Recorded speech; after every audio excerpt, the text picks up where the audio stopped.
Hello traders and welcome to the market opening preview on a Tuesday, November 10th, 2015. Traders, great to be with you, coming to you live from Pattaya, Thailand. Bright blue sunny skies, nice cool breeze, beautiful day out there today, I have to tell you. Nice white capped waters, oh, beautiful. Don't mind sitting in the office when you got that kind of a view, do you? Traders, this is brought to you through FXCL Excellence in Trading. If you would, please come visit us at fxclearing.com for your trading solutions. Traders, again, great to be with you. We have some data that was just released we'll get to in just a moment. Then, of course, we have our 6 currency pairs to review, and we'll get to that in just a moment also.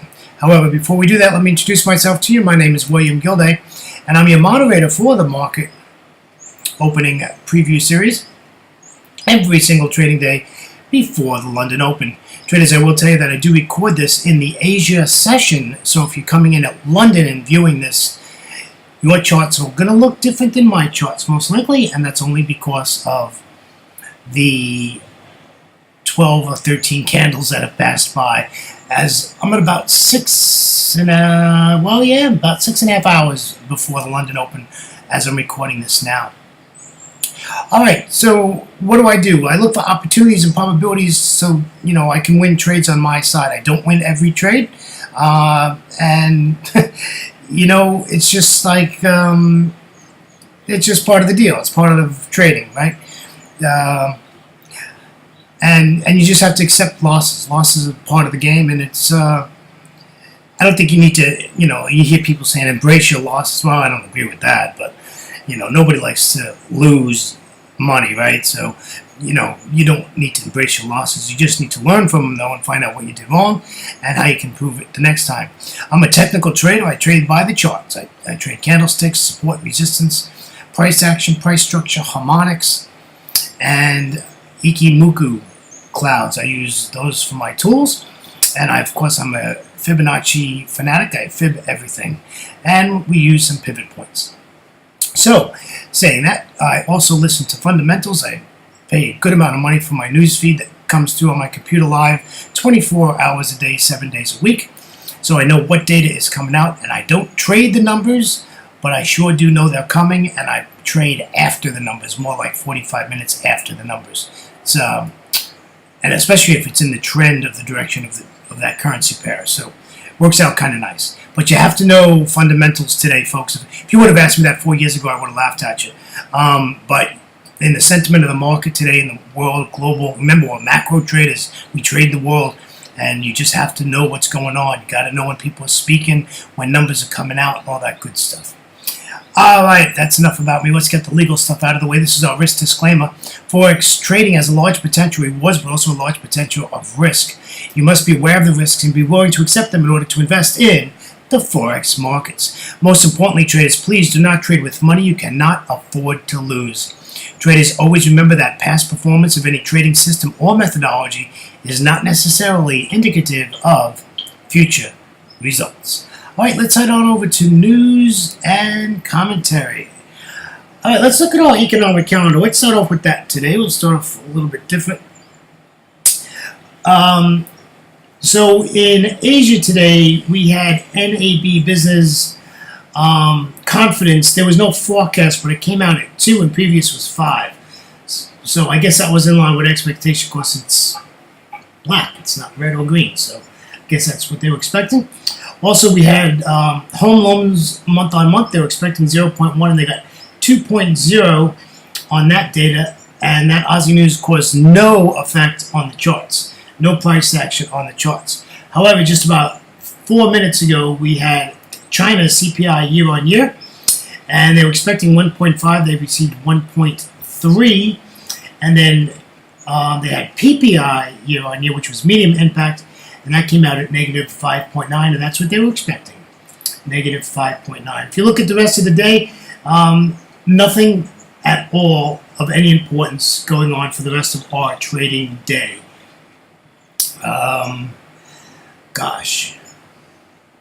In the Euro, we got ECOFIN meetings, whatever that is.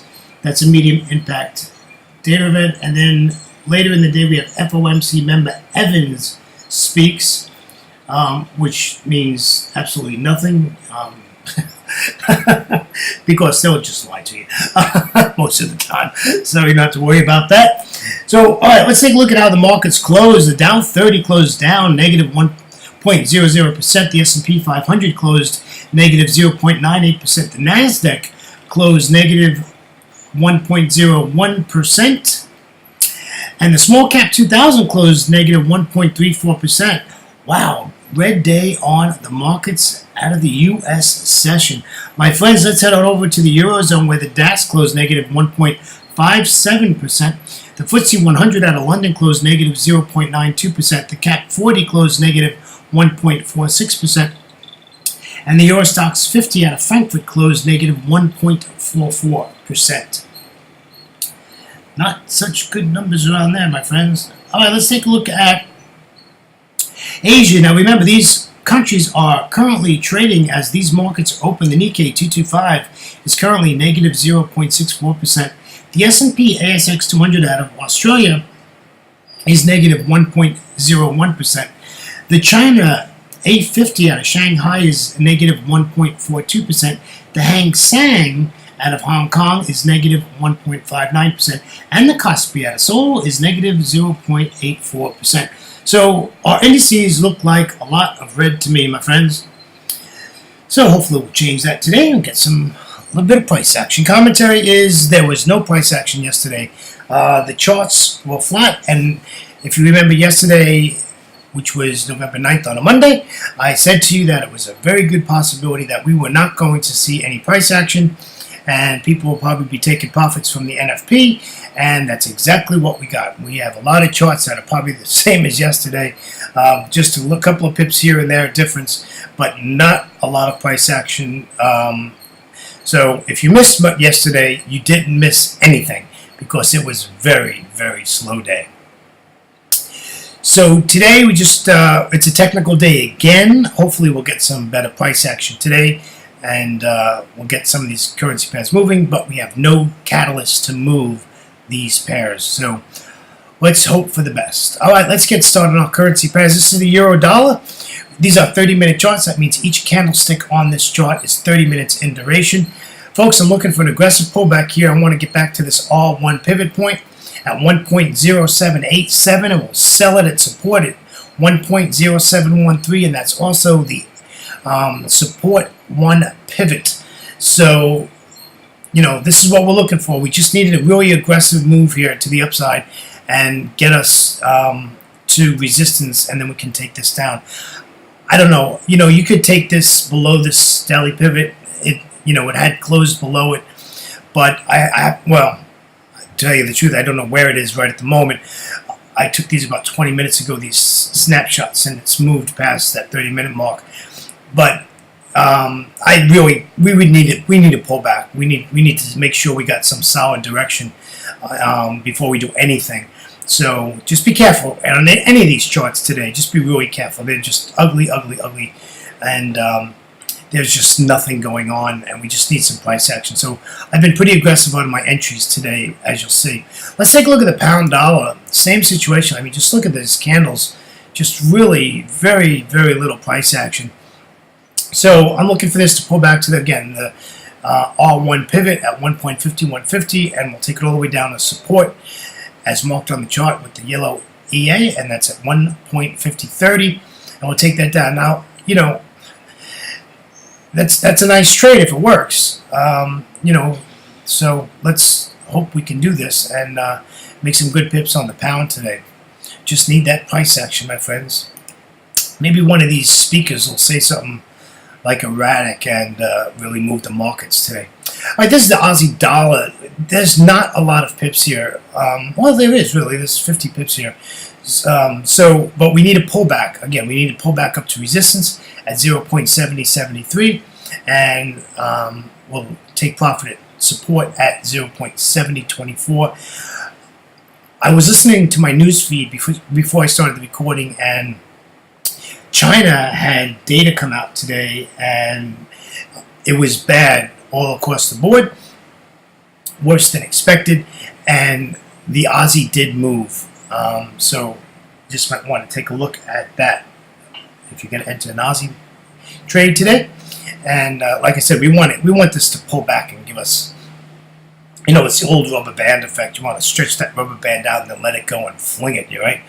There's nothing to push this sideways price action. We got to get out of this mess and get some price action moving. Let's take a look at the Euro Aussie. Now, this is a new chart, believe it or not, in all new drawings. I know it looks like yesterday's chart. This is just really in the middle of a lot of junk. I mean, look left of the chart. You got a lot of price action here, and it's sideways, it's ugly, it's nasty. And my theory is, even if it went up to, say, the R2 pivot, which is at like 52.85, even if you got up there, coming back down, you got to fight all this junk left of the chart. So I took the option to place a trend line, and I'm looking for the break below the trend line. You know what? Give it a retest. Let's sell this at 1.5240, and we'll take profit at 52.10. And hopefully it'll go through that 52.10 area. We'll just keep writing it down because it's only going to give us about a 30 pip trade, depending on where you get in. However, you might get a bounce, but maybe not. That's why I put my entry below the daily pivot. Let it clear that.